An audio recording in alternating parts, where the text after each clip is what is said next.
말씀이 짧기 때문에 다 함께 한 목소리로 요한복음 21장 15절부터 17절까지 말씀 읽도록 하겠습니다. 함께 읽겠습니다. 시작.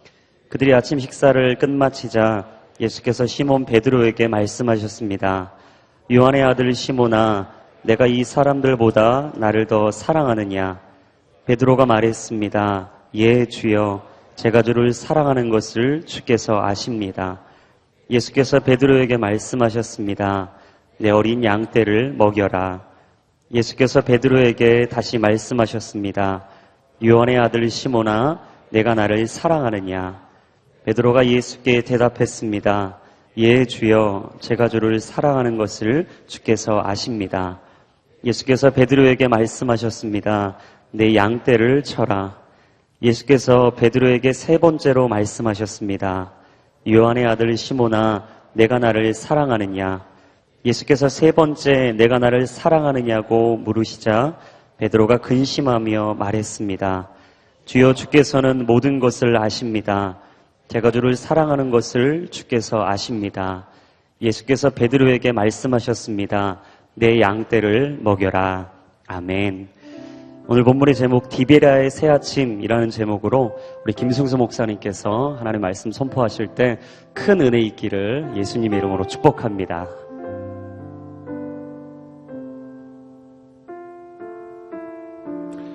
할렐루야. 우리 다시 한번 살아계신 하나님께 감사의 박수를 올려드리겠습니다. 주님을 찬양합니다. 네. 예, 너무 잘 오셨습니다. 우리 설날 연휴가 이제 지나간 바로 직후이시죠? 예, 고향에 잘 다녀오셨나요? 안 다녀오셨나요? 예, 우리 좌우에 있는 분들에게 한번 축복하며 말해주시겠습니다. 새해 성령 충만하십시오.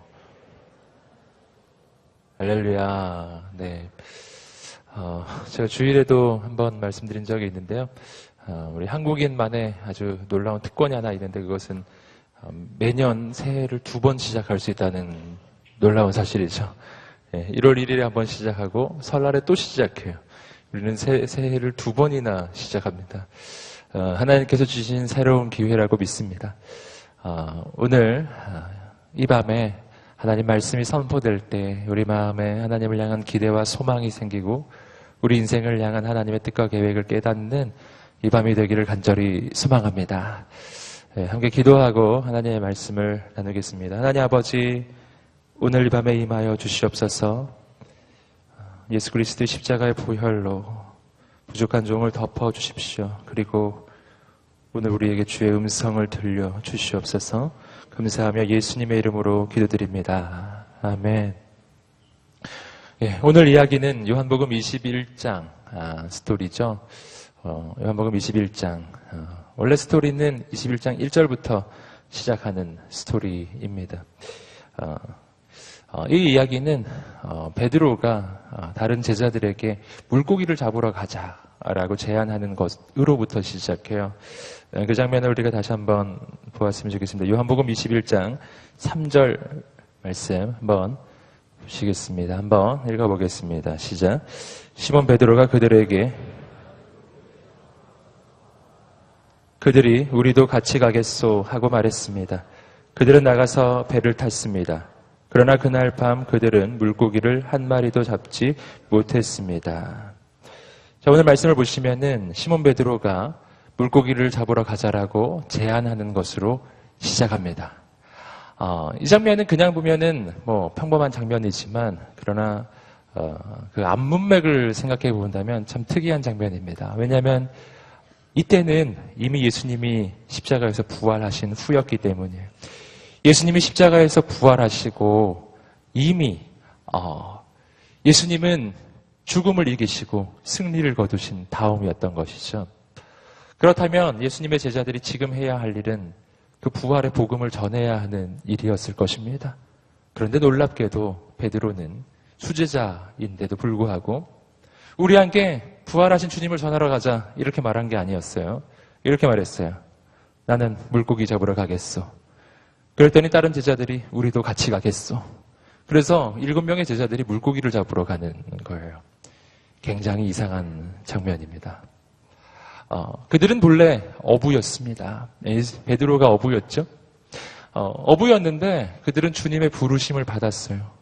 그리고 그들은 어부의 삶을 떠난 사람들이잖아요. 그들은 예수님을 따라가기 위해서 배와 그물과 물고기까지 버렸었습니다. 우리는 누가복음 5장에서 베드로가 어떻게 주님을 따라갔는지 알고 있어요. 모든 걸 버렸어요. 배와 그물을 버렸다라는 것은요, 이전으로 돌아가지 않겠다는 결단입니다.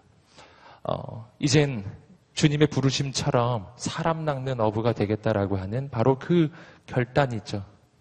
그러니 예전으로 돌아가서는 안 되는 거였는데 베드로를 비롯한 7명의 제자들은 이전으로 돌아가고 있어요. 예전 직업으로 돌아간 것입니다. 왜 그랬을까요? 그 까닭은 그들이 가지고 있었던 패배감 때문이었죠. 베드로는 실은 이때 정말 깊은 패배감, 절망감 속에 사로잡혀 있었던 것으로 보여요. 왜냐하면 그 까닭을 우리는 알고 있습니다. 베드로는 예수님이 잡히시던 그 밤에 예수님이 신문당하시는 그 현장에서 3번이나 예수님을 저주하며 부인했었거든요. 그렇기 때문에 베드로는 예수님의 그 승리를 함께 즐길 수가 없는 거예요. 주님은 승리하셨지만 그러나 그 승리는 주님의 것이지 내 것은 아닌 것만 같은 것이죠. 주님은 부활하셨지만 그 부활의 소식을 선포하고 증거하는 그 놀라운 하나님의 그 거대한 그 사명에 나는 쓰임받을 수 없을 것 같은 거죠. 난 실패자니까요. 난 패배자니까요. 성경을 보시면 누가복음 말씀에서 보시면 베드로가 예수님을 그렇게 3번이나 부인하던 그 현장에서 베드로는 주님과 눈이 마주치는 그 장면이 나옵니다. 주님의 면전에서 주님이 볼 수 있는 그곳에서 베드로는 예수님을 부인하고 있었던 거예요. 베드로는 울었습니다. 눈물을 흘렸어요. 회개의 눈물이기도 했지만 자신의 인생을 향한 아마 깊은 절망의 눈물이었을 거예요. 그는 자신이 쓰임받을 수 없을 거라고 생각한 것입니다. 자기 인생에 대해서 스스로 평가를 내린 것이죠. 난 쓰임받을 수 없어. 난 실패자야. 난 패배자야. 하나님의 사명 앞에서 실패를 경험하니 갈 곳은 없는 거죠. 예전의 직업으로 가는 겁니다. 그래서 물고기 잡으러 가는 거예요. 근데 더 안타까운 것은 뭐냐면은 물고기를 못 잡은 거였어요. 그 밤에 예수님의 그 제자들, 베드로를 비롯한 그 7명의 제자들은 물고기를 단 한 마리도 잡지 못합니다. 더 깊은 절망이죠. 영적으로도 세상적으로도 완전한 절망에 빠진 인생들. 그런데요, 놀라운 일이 일어난 거예요. 거기 예수님이 오신 것입니다. 이것이 오늘 이야기의 시작이에요. 주님은 거기에 오셨어요. 그리고 주님은 그들의 인생을 다시 세워주십니다. 할렐루야, 할렐루야. 예수님의 제자들은 난 쓰임받을 수 없는 패배자라고 생각하고 있었을 때 예수님은 그들의 인생에 대해 다르게 보고 계셨던 거예요. 그들이 가장 깊은 절망의 밤을 지나가고 있을 때 주님은 그들의 인생을 향한 새로운 계획을 세우고 계셨는데 그것은 초대교회의 위대한 사도로의 부르심이었어요. 지난 3년 동안은 워밍업이었어요. 예수님의 제자로서 3년 동안 살았고 정말 대단한 일들을 보았지만 그것은 훈련 기간이었다는 거예요. 훈련소였어요. 이제 본 게임은 지금부터예요.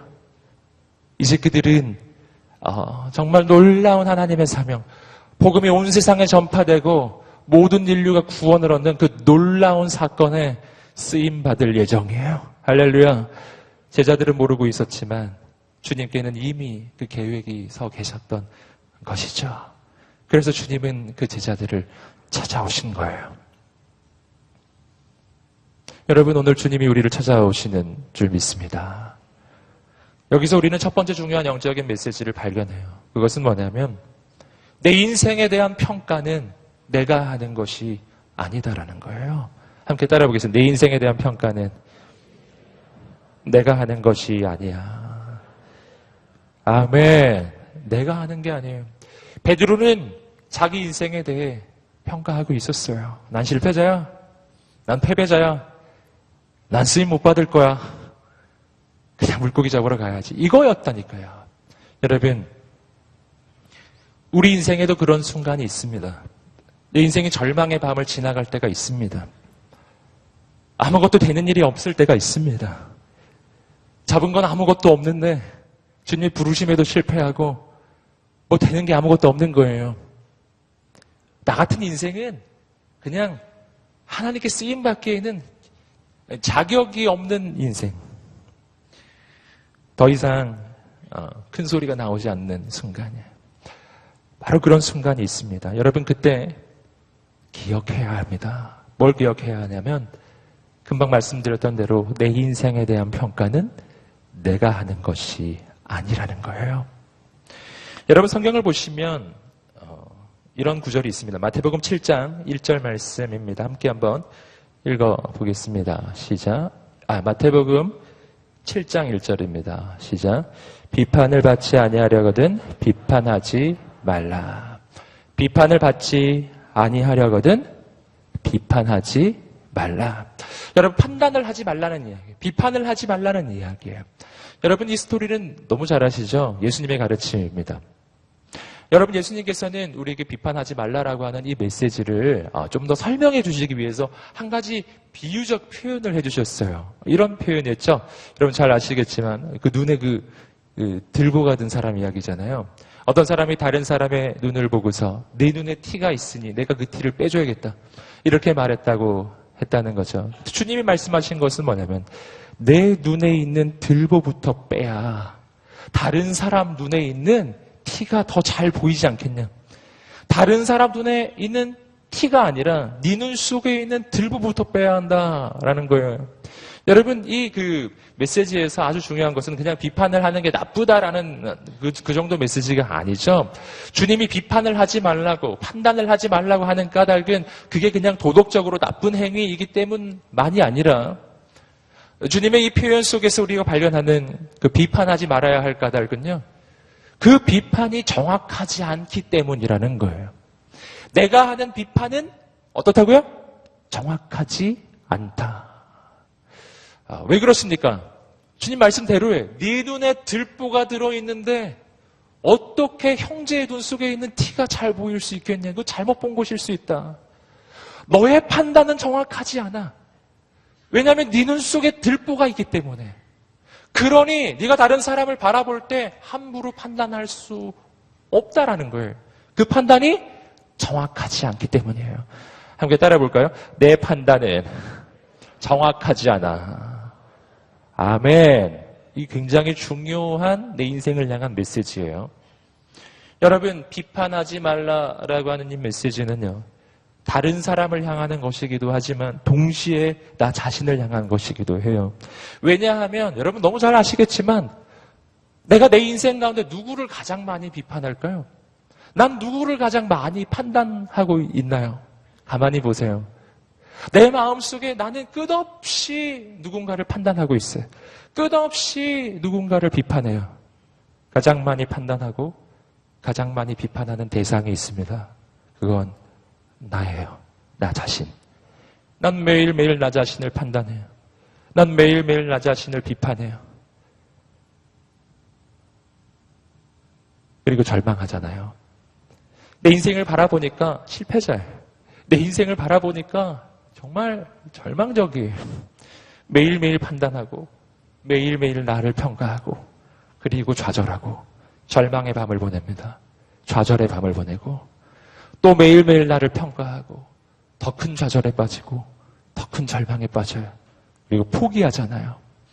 여러분, 주님이 주시는 말씀을 들으세요. 비판하지 말라. 다른 사람도 비판하지 말고 자신도 비판하지 마십시오. 왠지 아시겠어요? 내 눈에는 들보가 들어있거든요. 내 눈에 들보가 들어있어서 내 눈은 정확하지 않은 거예요. 다른 사람도 정확하게 보지 못하지만 더 중요한 거 하나 있습니다. 나는 나 자신도 정확하게 못 봐요. 내가 나 자신을 정확히 못 본다니까요. 왜냐하면 내 눈에 들보가 들어있어서 그래요. 나 자신을 정확하게 못 본다는 게 뭘 뜻하는지 아시겠어요? 그러니 나 스스로 내 인생에 대해서 내리는 그 평가를 신뢰하지 말라. 나 스스로 내 인생에 대해 내리는 그 판단을 믿지 말라. 왜냐하면 그 판단은 부정확하기 때문에 내 눈에 있는 들보가 빠져야 내 인생을 정확히 보기 시작하는 거예요. 내 눈에 있는 이 들보를 빼주실 분은 오직 주님 분이십니다. 내 인생을 향한 진짜 정확한 판단은요, 들보가 눈에 끼어 있는 내가 보는 판단이 아니라니까요. 주님이 해주시는 판단이에요. 내 인생을 향한 가장 정확한 평가는 온 우주에서 가장 정확한 심판자가 되시는 예수님 뿐이십니다. 여러분, 이것이 바로 오늘 이 스토리에서 발견하는 첫 번째 메시지예요. 베드로의 인생을 향한 베드로의 평가가 있고 주님의 평가가 있어요. 베드로의 평가는 실패자, 더 이상 쓰임받을 수 없는 인생, 물고기 잡으러 가야지, 이거였어요. 주님의 평가는 달라요. 다른 평가예요. 베드로, 너는 앞으로 장차 예루살렘 교회의 기둥 같은 사도가 될 사람, 너를 통해 하나님의 생명의 역사, 구원의 역사, 영혼 구원의 역사가 일어날 거야. 난 널 기대한단다. 할렐루야. 할렐루야. 누구 판단이 맞는 판단이에요? 누구 판단이 옳은 판단인가요? 누구의 판단이 진짜 미래가 되었습니까? 베드로의 판단이 아니라니까요. 예수님의 판단이에요. 여러분, 오늘 이 밤에 주님 만나셔야 합니다. 그리고 주님께 여쭤봐야 돼요. 지금까지 내가 나 자신의 인생에 대해서 가지고 있었던 그 모든 판단과 평가는 취소해, 취소. 할렐루야, 취소. 내가 내 인생에 대해서 생각했던 그 모든 생각은 효력이 정지됐어요. 끝이에요. 이건 정확하지 않아요. 이건 자격 상실이에요. 여러분, 주님만이 나를 판단하십니다. 오늘 이 밤이 주님의 음성을 듣는 밤이 되시기를 주님으로 축복합니다. 하나님의 놀라운 역사가 나타날 것입니다. 또 한 가지 중요한 것이 있어요. 그것은 뭐냐면은 승리와 패배의 기준에 대한 이야기예요. 승리와 패배의 기준은 누구에게 있는가 하는 거예요. 승리와 패배의 기준은 나에게 있지 않아요. 이게 되게 중요한 메시지예요. 베드로는 자기 인생을 패배자라고 여기고 있었던 것이죠. 왜 그랬죠? 왜 그랬죠? 왜냐하면 베드로가 진짜 패배했거든요. 베드로는 예수님이 십자가에 달리시던 그 현장에서 패배자였어요. 그는 도망을 갔어요. 그는 예수님을 부인을 했어요. 그것도 작은 어린 여종 앞에서 부인을 해버린 거예요. 그것도 저주하며 부인을 해버린 거예요. 가장 결정적 시험의 현장에서 그는 패배한 것이었어요. 맞아요. 베드로는 패배했어요. 그럼 베드로는 패배자일까요? 질문이에요. 여러분, 베드로는 패배자입니까? 아니에요. 아니에요. 왜 아니죠? 왜냐하면 베드로는 패배했지만 예수님이 승리하셨기 때문이에요. 베드로의 패배는 전쟁의 대세에 영향을 주지 못했어요. 여러분, 전쟁의 승패를 결정지으신 분은 주님이셨습니다. 주님은 십자가에서 모든 인류의 죄악을 다 짊어지시고 그 모든 죄의 대가를 치르셨습니다. 그리고 어떻게 하셨어요? 십자가에서 악한 마귀는 결정적으로 머리를 밟힌 거예요. 십자가에서 악한 마귀는 결정적인 패배를 당하였어요. 십자가는 예수님의 패배의 자리처럼 보였지만 가장 놀라운 승리였고 모든 인류의 구원의 길이 열리는 가장 놀라운 승리의 장면이었어요. 그리고 부활로서 그 승리는 확정되었습니다. 할렐루야. 주님이 승리하셨다고요. 베드로의 패배는 개인의 패배였어요. 하지만 주님의 승리는 모든 하나님의 사람의 승리예요. 나의 패배가 여러분 전쟁의 패배를 의미하는 게 아니에요. 아주 놀라운 일이 일어나요. 예수님 안에서는 아주 신기한 일이 일어나는데 뭐냐면 난 분명히 졌는데 나중에 끝나고 나면 이겼다고 결론이 나와요. 할렐루야. 그런 사건을 그 성경에서 예를 한번 찾아볼 수 있어요. 다윗과 골리앗의 싸움 여러분 아시죠? 여러분 다윗과 골리앗의 싸움에서 승리한 사람은 딱 한 사람뿐이에요. 다윗. 다윗이 골리앗한테 승리한 거였어요. 그리고 다른 모든 이스라엘의 병사들은요, 승리자였습니까? 아니에요. 패배자들이에요.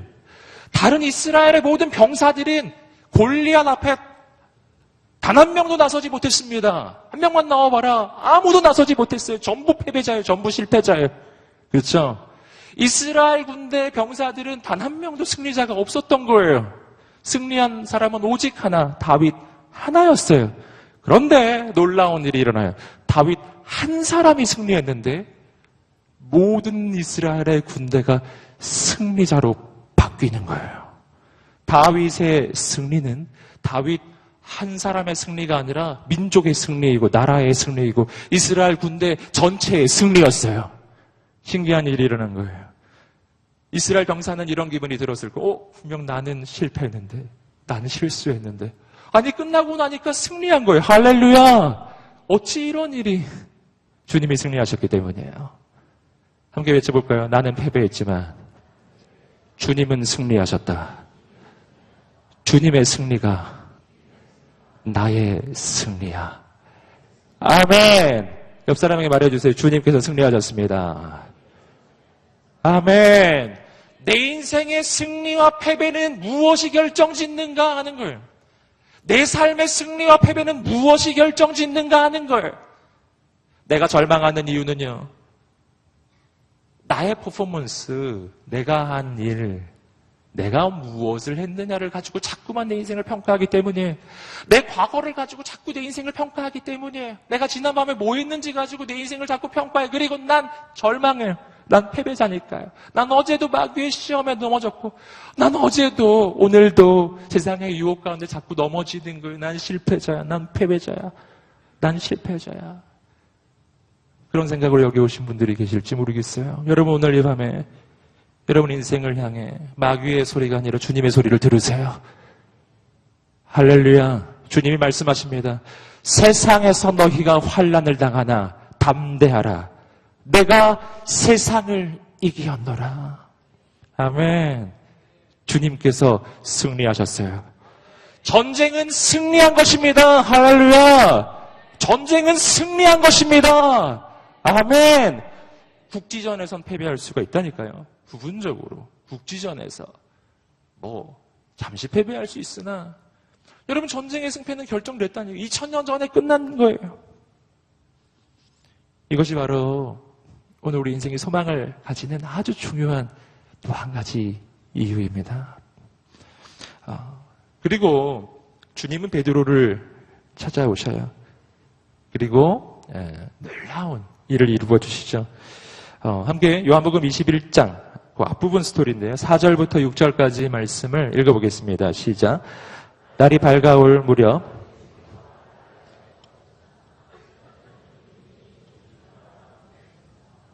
예수께서 제자들에게 얘들아 물고기를 좀 잡았느냐고 물으시자 그들은 한 마리도 잡지 못했소 라고 대답했습니다. 그물을 배 오른편에 던져보라. 그러면 물고기가 잡힐 것이다. 제자들이 그물을 배 오른편에 던지자 물고기가 너무 많이 걸려 그물을 배 안으로 들어올릴 수가 없었습니다. 예수님은 그들을 찾아오셨어요. 그리고 먼저 물고기를 잡게 해주신 거예요. 지난밤에 물고기를 단 한 마리도 잡지 못했었거든요. 예수님은 제자들에게 물어보십니다. 물고기를 좀 잡았느냐. 이때만 해도 제자들은 예수님을 알아보지 못하고 있는 상태였어요. 단 한 마리도 잡지 못했어 라고 제자들이 대답하죠. 그리고 예수님이 말씀하셨어요. 그물을 배 오른편에 던져보아라. 그러면 물고기를 잡을 것이다. 참 이상한 장면인데요. 그 말을 듣고 제자들이 진짜로 그물을 배 오른편에 던진 거예요. 이 장면 조금 아주 희한한 장면인데요. 왜냐하면 이때 제자들은 이분이 예수님인지 잘 몰랐어요. 그 다음에 알았습니다. 물고기를 엄청나게 건지고 나서야 알거든요. 그러니 이때는 아직까지 그 바닷가에서 그 소리를 외치는 사람은 아직 예수님인지 몰랐고 그냥 지나가던 낯선 사람일 뿐이에요. 근데 신기하게도 웬 낯선 사람이 그물을 배 오른편에 던져보아라 이렇게 했더니 제자들이 신기하게도 그물을 던지는 거예요. 네, 저만 좀 이상하게 생각하는데요. 안 이상하세요? 여러분 같으면 하겠어요? 내가 어부인데 그물 던지고 있는데 웬 사람이 이쪽으로 던져보라 던집니까?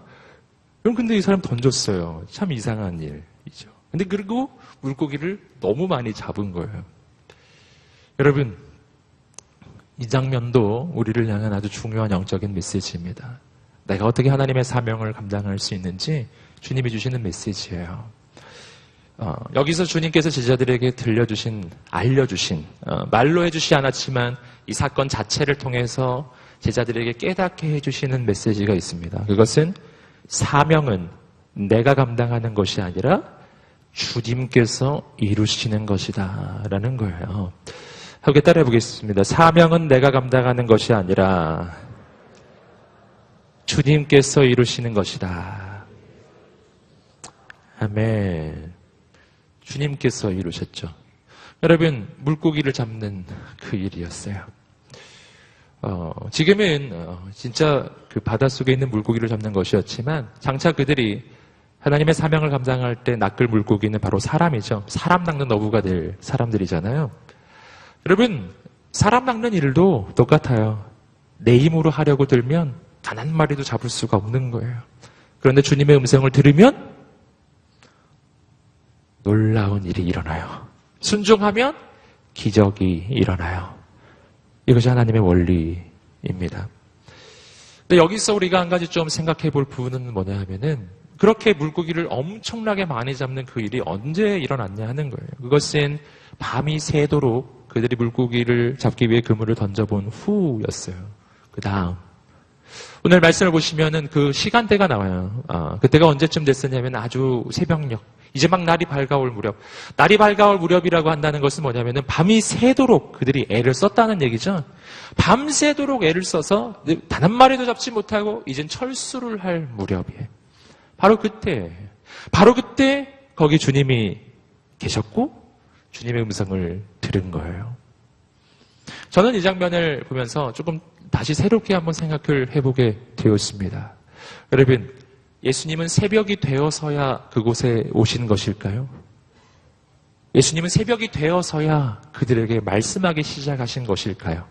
오늘 말씀의 스토리를 보면 그렇게 돼 있는 거죠. 하지만 그것은 뒤집어서 생각해 볼 수도 있어요. 뒤집어서 생각해 보면 이렇게 되는 거죠.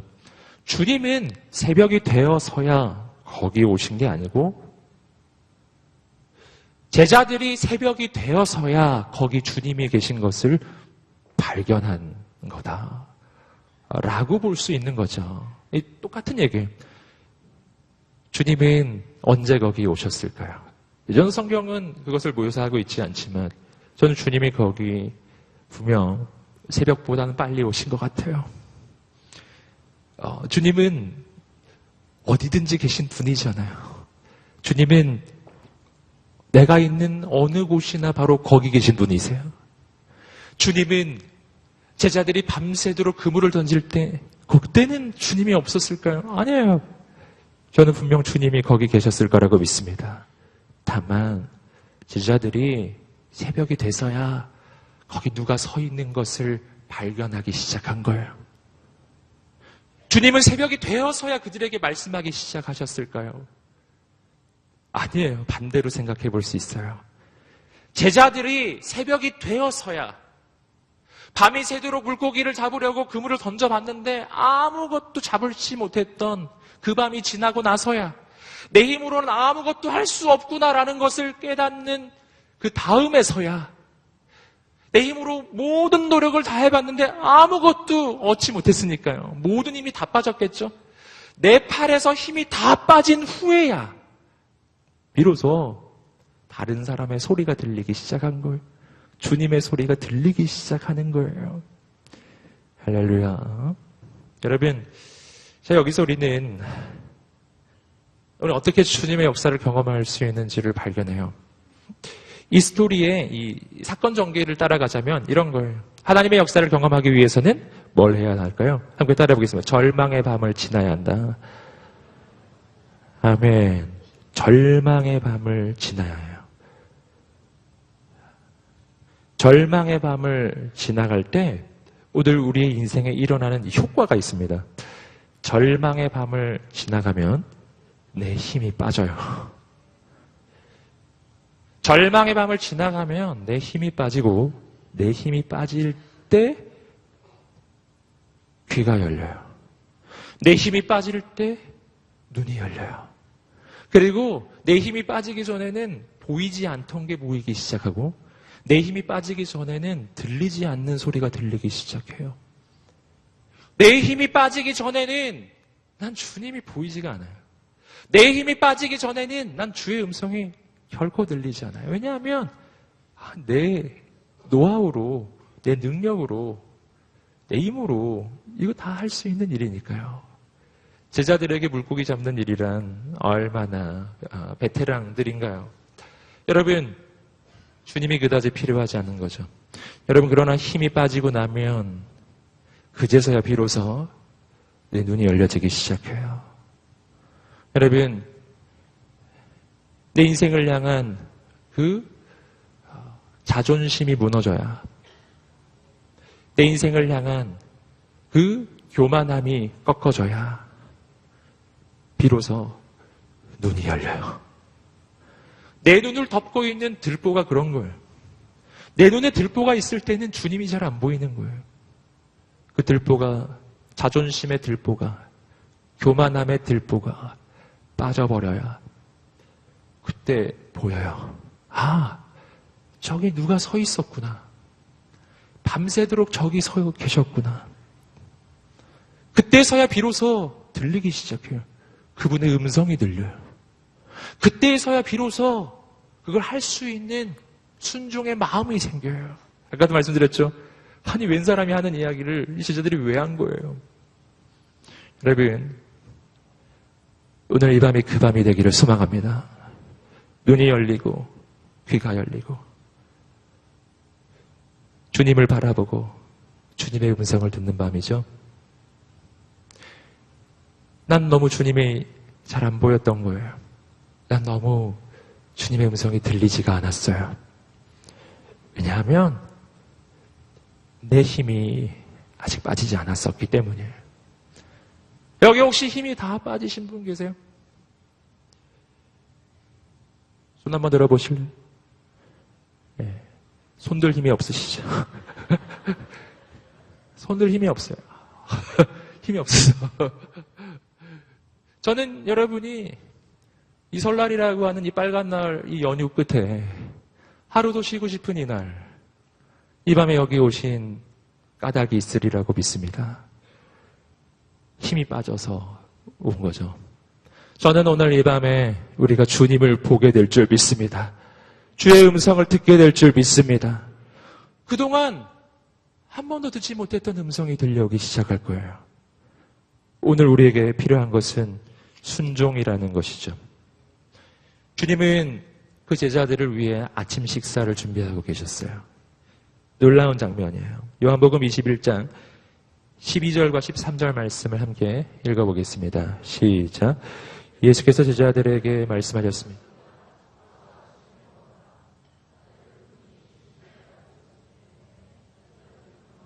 그분께 누구십니까? 라고 묻는 사람이 없었습니다. 예수께서 오셔서 빵을 가져다가 제자들에게 나눠주셨고 이와 같이 생선도 주셨습니다. 물고기를 너무나 많이 잡은 거예요. 제자들은 드디어 예수님을 알아보았습니다. 그리고 바닷가로 나와요. 놀라운 장면이 펼쳐지는 거예요. 예수님이 직접 요리를 하셔서 제자들을 위해서 조식 뷔페를 준비하신 거예요. 메뉴는 두 가지였어요. 빵과 물고기. 놀랍죠? 그 물고기는 숯불로 구운 숯불구이였어요. 오늘 말씀에 숯불이라고 분명히 나옵니다. 여러분 생선 숯불구이로 먹어보셨나요? 이 아침에 제자들이 먹었던 그 메뉴예요. 놀라운 거예요. 예수님 밥을 먹여준 거예요. 사준 것도 아니고 해주신 거예요. 여러분, 이분이 주님이세요. 여러분, 주님이 제자들한테 밥하라고 시켜도 지금 모자랄 밤에 얘들아 배고픈데 밥 좀 해와. 뭐 이게 정상 아니에요? 우리 스승은 제자한테 그렇게 해야잖아요. 여러분, 근데 뒤집어져 있는 거예요. 스승이 밥을 하는 거예요. 제가 오늘 이 장면을 바라보면서, 아, 내가 밥을 해야겠구나. 아, 내가 밥을 안 했구나. 뭐 이런 생각을 또 했습니다. 밥 해 먹이셨어요. 이 장면이 아주 중요한 까닭이 있습니다. 그것은 뭐냐면은 이 사건의 시점이에요. 여러분, 이 사건은 그냥 넘어갈 사건이 아니에요. 왜냐하면 이 사건이 제자들의 인생에 있어서의 아주 중대한 전환점이기 때문이에요. 여러분, 지난 3년 동안 예수님의 제자들은 제자의 삶을 산 거예요.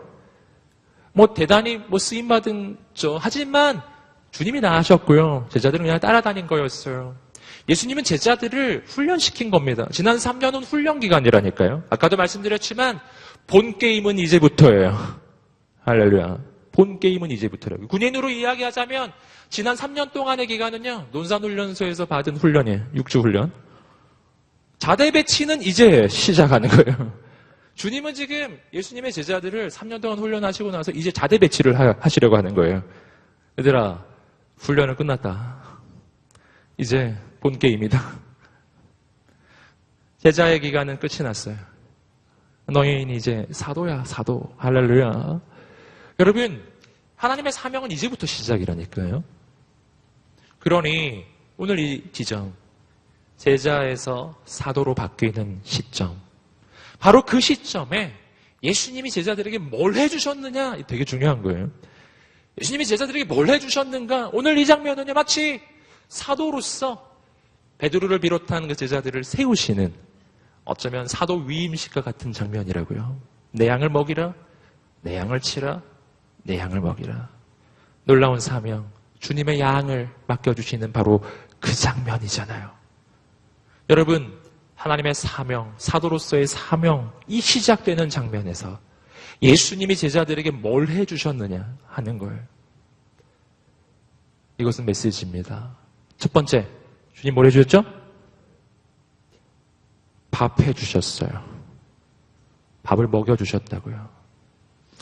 여러분, 이게 아주 중요해요. 이거 마치 이런 거예요. 이제 큰일을 앞두고서 일단 먹고 하자. 일단 먹고 보자. 그런 거죠.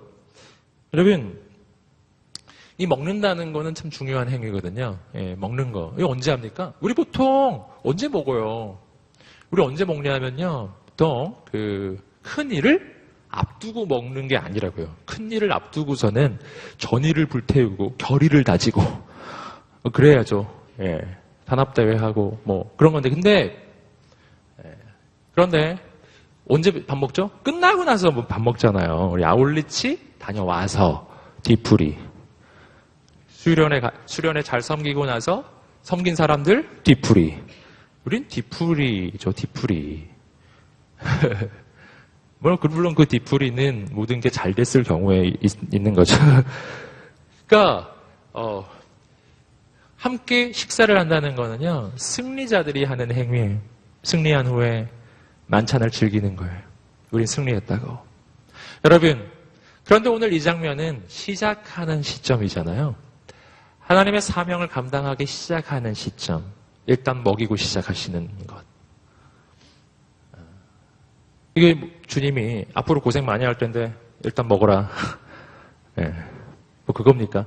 그거 아니죠.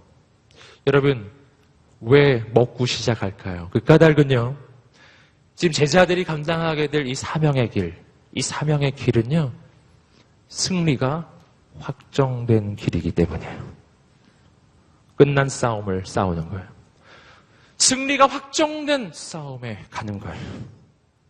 여러분, 그렇기 때문에 모든 전쟁이 끝난 후에 함께 만찬을 나누는 게 아니라고요. 이 전쟁은 승리가 확정됐기 때문에 함께 조찬을 함께 나누는 거예요. 이거 이긴 전쟁인데 뭐. 할렐루야. 여유를 가져. 그거죠. 여러분, 자, 여기서 우리는 이 사명을 어떻게 감당하는지를 알게 돼요. 우리는 사명을 감당한다고 하면 너무 긴장하는 경향이 있습니다. 굉장히 긴장해요. 과연 승리할지, 패배할지, 성공할지, 실패할지, 막 가슴이 두근두근거리고, 막 입이 바짝바짝 마르고, 잠도 잘 안 오고, 막 그런 거예요. 그리스도인으로서 이 땅을 살아갈 때 과연 승리할지 패배할지 늘 전전긍긍해. 될까 안 될까? 늘 마음이 졸여요. 여러분, 오늘 아침을 먹여주시는 주님, 그분의 음성을 들어야 합니다. 주님이 제자들에게 말씀해 주시는 것은 이거예요. 너무 긴장하지 말아라. 너무 걱정하지 말아라. 너무 전전긍긍하지 말아라. 괜찮아? 괜찮아? 할렐루야. 괜찮은 거야. 왜 그래요? 승리가 결정되어 있기 때문에. 할렐루야. 승리가 결정되어 있다니까. 옆 사람에게 말해주세요. 승리가 결정되어 있습니다. 너무 염려하지 마세요. 너무 걱정하지 마세요. 한 번 더 말해주세요. 주무세요. 아시겠죠? 그래서 하나님이 사랑하시는 자에게 잠을 주시는 거예요. 여러분, 승리할지 패배할지 불확실한 상태에서는요, 잠이 잘 안 와요. 너무 두려워서 잠이 잘 안 오는 게 맞아요. 그러나 승리한 날 그 밤 자는 거죠. 괜찮은 거예요. 끝났으니까. 할렐루야. 끝났다고요. 여러분, 예수님께서 제자들과 함께 나누는 이 아침 식사는 승리의 식사예요. 괜찮아 라고 말씀해 주시는 주님의 메시지예요. 염려하지 마. 할렐루야. 너희 죽으러 가는 거 아니야. 물론 나중에 다 죽긴 했지만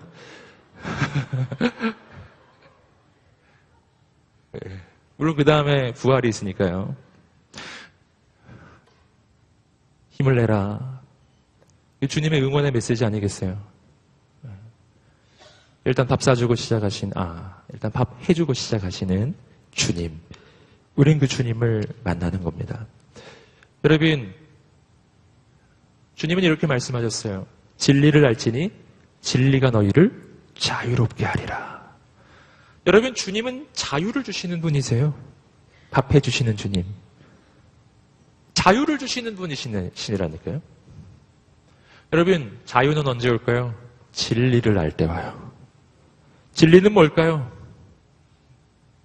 여러분, 이번에 우리 이재훈 담임 목사님 책, 생각을 생각한다라는 책이 나왔는데요. 그 책이 아주 대표적인 카피가 이거잖아요. 오늘 우리의 인생의 변화는 소문을 들을 때 오는 것이 아니라 진리를 들을 때 오는 것이라고요. 너무 소문에 귀를 기울이면 안 돼요. 진리에 귀를 기울여야 합니다. 소문에 귀를 기울이면 내 인생이 부자유해져요. 소문에 귀를 기울이면 내 인생에 절망이 찾아온다고요. 그 소문은 주님께서 내시는 소문이 아니라고요. 마귀가 내는 소문이에요. 모든 소문은 마귀가 내는 소문이에요. 여러분, 주님의 진리의 음성을 들어야 합니다. 주님의 진리는 뭔가요? 예수님이 2000년 전에 십자가에서 승리하셨다라고 하는 메시지예요. 주님의 승리는 너의 승리라는 메시지예요. 주님께서 너를 통해 일하실 것이라고 하는 메시지예요. 여러분, 오늘 이 시간이 주의 음성 듣는 시간 되기를 소망합니다.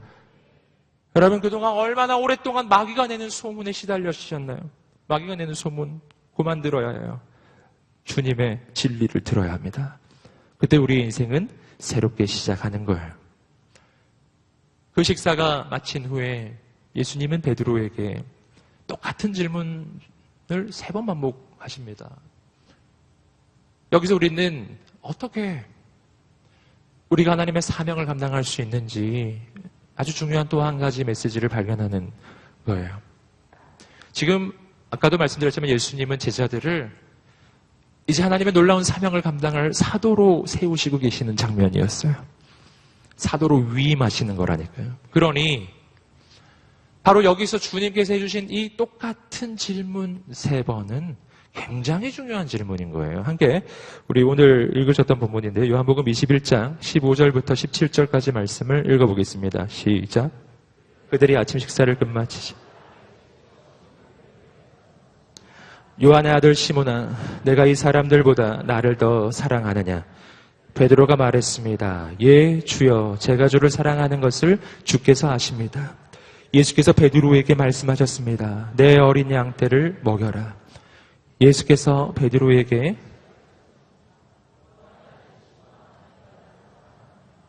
베드로가 예수께 대답했습니다. 예, 주여, 제가 주를 사랑하는 것을 주께서 아십니다. 예수께서 베드로에게 말씀하셨습니다. 내 양떼를 쳐라. 예수께서 베드로에게 세 번째로 말씀하셨습니다. 요한의 아들 시몬아, 내가 나를 사랑하느냐? 예수께서 세 번째, 내가 나를 사랑하느냐고 물으시자 베드로가 근심하며 말했습니다. 주여, 주께서는 모든 것을 아십니다. 제가 주를 사랑하는 것을 주께서 아십니다. 예수께서 베드로에게 말씀하셨습니다. 내 양떼를 먹여라. 아멘. 여러분, 이제 곧 하나님의 사명, 곧 사도로서의 사명을 감당하게 될 베드로에게 주님은 확인하신 게 딱 하나였어요. 그것은 사랑입니다. 어떤 사랑? 주님을 향한 사랑을 확인하셨어요. 요한의 아들 시몬아, 내가 나를 사랑하느냐? 단 한 가지 질문이에요. 여러분, 주님이 베드로에게 능력을 묻지 않았음을 꼭 기억해야 합니다. 너 능력 있니? 너 이제 사도 돼야 되는데 능력 있니? 함께 사도 능력 시험 보자. 네, 사능. 뭐 이렇게 하신 게 아니라니까요. 그러지 않으셨어요. 네, 그러지 않으셨어요. 능력 물어보지 않으셨어요. 주님 뭐 물어보셨나요? 사랑 물어보셨어요. 여러분, 사명은 사랑에서 시작돼요. 주님을 향한 사랑에서 시작하는 것입니다. 정말 놀라운 질문이에요. 내가 나를 사랑하느냐? 저는 이 질문을 묵상해 볼 때마다 굉장히 놀랍다라는 생각을 해요. 어떻게 주님이 우리를 향해 이런 질문을 할까? 여러분, 이건 마치 이런 거잖아요. 주님이 베드로를 향해 너 나 사랑하니? 그러니까 이건 뭐냐면 주님이 베드로의 사랑을 원한다는 뜻이잖아요. 베드로야, 난 네가 날 사랑해 주길 원해. 이런 뜻이잖아요. 그죠? 어떻게 온 우주의 왕이신 하나님이 아무것도 아닌 인간에게 얘야, 난 네가 날 사랑해 주길 원한단다. 어떻게 이런 메시지를 할 수가 있죠? 여기서 우리는 주님이 우리에게 뭘 원하시는지를 발견하는 거예요. 저는 신앙생활을 생각할 때 분명 하나님이 나를 사랑하신다라는 것은 알겠어요. 정말. 오래전부터 알았죠. 아, 주님이 날 사랑해. 얼만큼? 십자가를 지실 만큼 그렇게 나를 사랑해. 난 사랑을 받아요. 그래서 저는 주님이 베드로에게 이렇게 말해 주셨으면 저는 그냥 당연히 여겼을 거예요. 이렇게 베드로야, 내가 너를 사랑하노라. 너무너무 당연하고 너무너무 자연스럽잖아요. 그런데 그게 아닌 거예요. 베드로야, 내가 나를 사랑하느냐? 넌 날 사랑하니? 이건 완전히 다른 거라고요. 이것은 하나님이 우리를 사랑하시는 그 사랑의 이 종류가 어떤 것인지를 보여주는 질문이에요. 저는 한동안 이렇게 생각했던 것 같아요. 하나님이 나를 사랑하시는 거는 마치 아주 큰 부자가, 재벌이 지나가다가 거지를 봤는데 이 거지 너무 불쌍해가지고 적선을 베풀어 주는 거예요. 동전 몇 개 던져주는 이런 거. 하나님이 나를 사랑하시긴 사랑하시는데 하나님과 나 사이의 관계는 그런 관계가 아닐까라는 거죠. 아, 그래, 하나님 날 사랑하셔서 사랑을 내게 베풀어 주셔. 왜냐면 나 불쌍하니까. 나 이렇게 불쌍한 인생, 나 이렇게 덜 떨어진 인생, 이 절망적인 나를 보고 하나님이 내가 너무 불쌍해서 그냥 적선 베풀으신 사랑 이렇게 베풀어 주시고, 분명 나 사랑하는 거 맞지만 그럼 하나님에게 있어서 내가 뭐 그리 대단한 존재이겠는가? 하나님이 나 기억하시겠는가? 사실은 그런 생각을 할 때가 많았더라는 거예요. 저만 그렇겠어요? 아마 많은 분들이 그러실 것 같아요. 그런데 오늘 말씀을 보니까 그게 아니에요. 그런 게 아니라고요. 여러분, 내가 나를 사랑하느냐? 너무 이게 조금 지금 에코도 있고 좀 약간, 그래서 뭐 근엄하게 내가 나를 사랑하느냐 뭐 이렇게 들리겠지만 여러분 이 질문은 사실은 연인들끼리 하는 질문 아닌가요? 이런 형태의 질문은요 아무나 하는 게 아니라고요. 뭐 사장님이 직원한테 김 과장 너는 나를 사랑하느냐 뭐 이런 거 질문하면 곤란합니다. 그분 정말 잡혀갈 수도 있어요. 그런 질문은 그렇게 아무 데서나 하는 게 아니라고요. 그렇게. 예. 이 질문이 했을 때 아주 자연스러운 관계는요. 오직 연인 관계나 부부 관계라고요. 부부도 아주 사이가 좋은 부부 관계. 예, 권태기 부부는 이런 질문 안 해요. 네. 아주 사이가 좋은 신혼부부가 하는 질문이에요. 하루에도 12번씩 질문하겠죠. 자기나 사랑해? 자기나 사랑해? 자기나 사랑해? 자기나 사랑해? 네, 계속 물어보겠죠. 그러면 그 질문 들은 사람이 왜 자꾸 질문해? 왜 자꾸 질문해? 식상해. 뭐 그러겠어요? 그러지 않겠죠. 진짜 사랑하는 관계라면 12번을 물어도 똑같이 사랑해, 사랑해, 사랑해 이렇게 대답해 줄 거예요. 그 대답을 하는 걸 지루해하지 않을 겁니다. 그 질문하는 게 지루하지 않아요. 그거 계속 반복하기 때문에 재미없는 거 아니에요. 너무 재미있을 거예요. 네, 재미있는 거예요. 네. 여러분, 이건 연인들끼리 하는 질문이라고요. 연인들이 서로 이런 질문을 하는 이유가 뭘까요? 사랑하는지 몰라서 물어보나요? 알죠. 오늘 베드로도 말했잖아요. 주님, 제가 주님을 사랑하는 것을 주님이 알고 계십니다. 아신다니까요. 아세요? 몰라서 하는 질문이 아니라고요. 알면서 하는 질문이 있죠. 아는데 왜 질문하죠? 연인 사이 관계를 생각해 보세요. 그러면 왜 질문하는지 알아요. 왜 질문하십니까?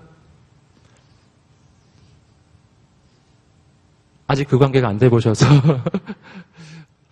그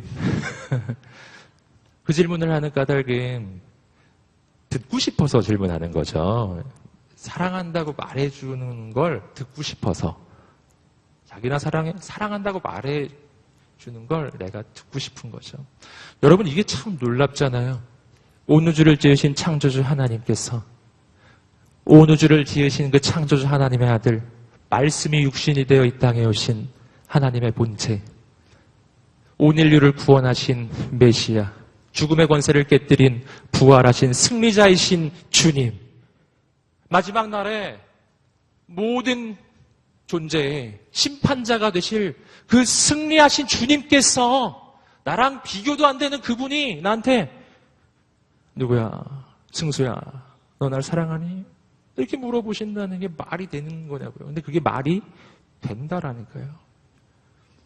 이게 말이 된다라는 게 뭘 의미해요? 주님이 나를 어떻게 사랑하시느냐? 부자가 거지에게 적선 베푸듯 사랑하는 것이 아니고 뜨겁게 사랑하는 연인이 매일매일 사랑을 확인하듯 그렇게 나를 사랑하신다라는 거예요. 주님은 당신을 사랑해요. 그리고 당신이 주님을 사랑해 주기를 주님이 원하세요. 이것이 신앙생활입니다. 신앙생활은 주님과의 교제 관계예요. 나는 주님 앞에 아무것도 아닌 존재가 아니에요. 나 아무것도 아닌 거 아니거든요. 굉장히 중요하거든요. 내가 주님을 사랑해 드리지 않으면 주님이 진짜 마음 어려워하는 그런 존재라고요. 여러분, 내 인생의 의미예요. 나는 주님을 어떻게 사랑할 수 있을까요? 내가 주님을 사랑할 수 있는 이유가 있습니다. 그것은 주님이 나를 먼저 사랑하셨기 때문이죠. 사랑은 주님으로부터 흘러나와요. 그리고 그 사랑은 내 안에 채워집니다. 내 안에는 원래 사랑이 없었어요. 그런데 하나님의 사랑이 내 안에 채워지기 시작해요. 그리고 채워지고 채워져서 가득 채워졌을 때 그 사랑이 흘러 넘쳐요. 흘러 넘쳐서 사방으로 흘러가기 시작해요. 그래서 나는 주님을 사랑하게 돼요. 그 사랑은 주님으로부터 나에게 흘러왔던 사랑입니다. 여러분, 이것이 바로 사랑이죠. 여러분, 오늘 그래서 내가 주님을 사랑하기 위해서는요, 먼저 주님의 사랑이 내 안에 넘쳐야 해요. 오늘 그래서 내가 먼저 봐야 하는 건 나를 향한 주님의 사랑이죠. 그리고 그 사랑이 넘치기 시작할 때, 그때 나는 사명을 감당하기 시작해요. 사명은 능력으로 감당하는 게 아니에요. 능력으로 보자면 베드로는 무능력자로 이미 판정이 났어요. 지난 밤에 이미 결정 났어요. 무능력한 거 확실합니다. 여러분, 그런데 사명 감당할 수 있을까요? 있어요. 뭘 하면? 사랑하면. 하나님의 사명은 나 홀로 감당하는 게 아니거든요. 나를 사랑하시는 주님께서 나를 보내시고 그냥 홀로 두지 않으시거든요. 내가 가는 그곳에 나를 사랑하시는 나의 사랑하는 나의 주님은 나와 함께 가십니다. 그리고 내게 사명을 맡겨주시지만 정작 그 사명을 감당하려고 하면 그 사명은 주님이 친히 이루어 가시는 거예요. 내가 할 일은 오직 하나, 주님을 사랑하는 거예요. 주님이 원하시는 건 사랑이기 때문에 주님과 교제하는 거예요. 주님과 만나는 거예요.